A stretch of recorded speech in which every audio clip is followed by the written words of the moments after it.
Assalamualaikum warahmatullahi wabarakatuh. Di sini saya izin mempresentasikan tentang pengembangan soal HOTS atau Higher Order Thinking Skill untuk materi rasio kelas 7 SMP. Sebelum perkenalkan, nama saya Naufaliza Khusnul Khotimah dengan NIM tertera, Prodi Pendidikan Matematika kelas A Universitas Negeri Yogyakarta Angkatan 2022.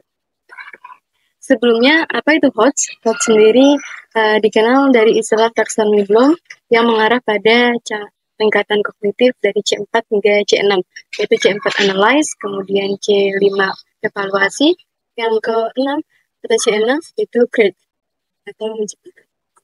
HOTS itu merupakan kegiatan berpikir pada tingkat yang lebih tinggi daripada sekadar menghafal fakta atau menceritakan kembali suatu pengetahuan persis seperti pengetahuan itu diperoleh. Nah, HOTS itu berarti melakukan sesuatu yang tidak persis seperti pengetahuan itu diperoleh, sehingga ini meningkatkan cara berpikir siswa.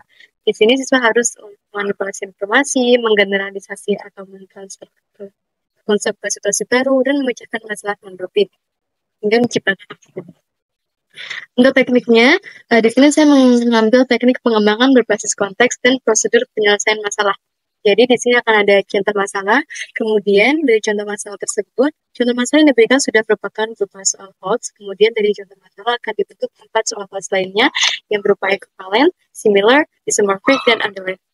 Nah, equivalent ini sendiri adalah konteks cerita dan juga langkah penyelesaian yang diberikan itu sama dengan contoh masalah. Kemudian kalau similar itu konteks ceritanya sama, hanya saja langkah penyelesaiannya itu udah berbeda. Kemudian kalau isomorphic itu konteks ceritanya udah berbeda, namun langkah penyelesaiannya sama dengan contoh masalah yang diberikan. Kemudian kalau unrelated itu konteks dan langkah penyelesaiannya sudah benar-benar berbeda dari contoh masalah yang diberikan. Oke, contoh masalah yang pertama di sini adalah tentang rally sepeda. Jadi sebuah sepeda itu memiliki gear depan dengan 48 gigi dan gear belakang dengan 16 gigi. Kemudian pertanyaannya adalah berapakah rasio gear depan terhadap gear belakang? Setiap satu putaran gear depan berapa kali gear belakang putar? Kemudian jika ada seorang ingin menghasilkan lebih banyak putaran dalam sekali kayunya, berapa sih seharusnya jumlah pada gear belakang? Itu. Nah, di sini merupakan penelitian atau analisis dengan langkah penyelesaiannya itu siswa harus menemukan rasio terlebih dahulu, kemudian siswa harus menganalisis banyaknya putaran dalam sekali kayuhan.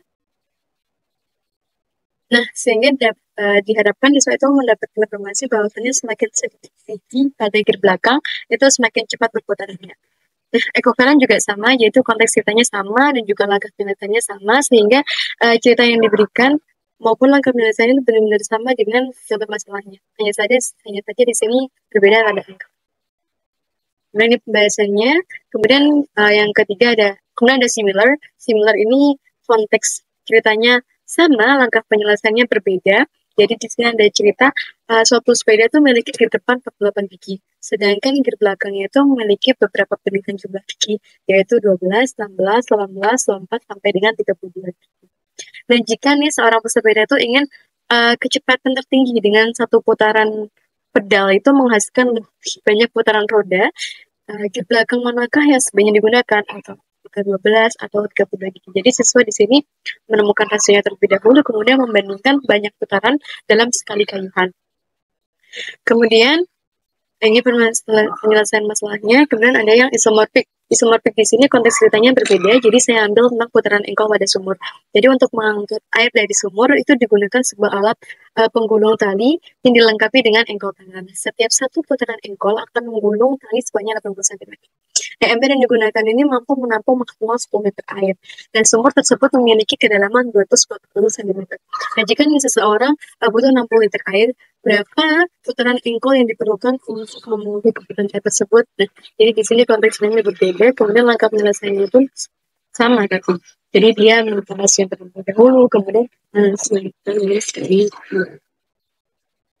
Bahasanya, kalau related sendiri, itu ada sebuah kota kecil memiliki populasi 48.000 orang pada tahun 2020. Kemudian dalam 5 tahun terakhir nih, ada rata-rata pertumbuhan penduduknya itu adalah 16.000 orang setiap 5 tahun.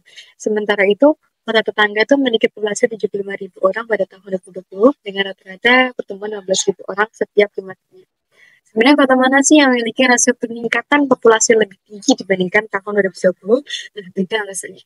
Jadi konteks kitanya di sini berbeda, langkah penyelesaiannya berbeda, dan soal ini merupakan cepat analisis karena di situ ada tertera kota mana yang jadi siswa harus menganalisis populasi ibu kota tersebut.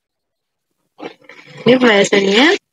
Jadi semuanya adalah dari banyaknya strategi pembelajaran yang dapat diterapkan untuk meningkatkan kemampuan siswa. Salah satu strategi yang adalah kita membiasakan siswa itu menyelesaikan soal-soal berstandar higher order thinking skill.